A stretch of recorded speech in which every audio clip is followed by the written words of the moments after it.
vas snapper ou pas?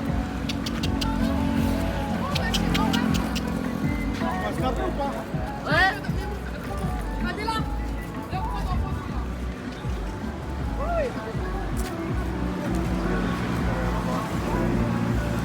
Approche-toi du feu, Jacques.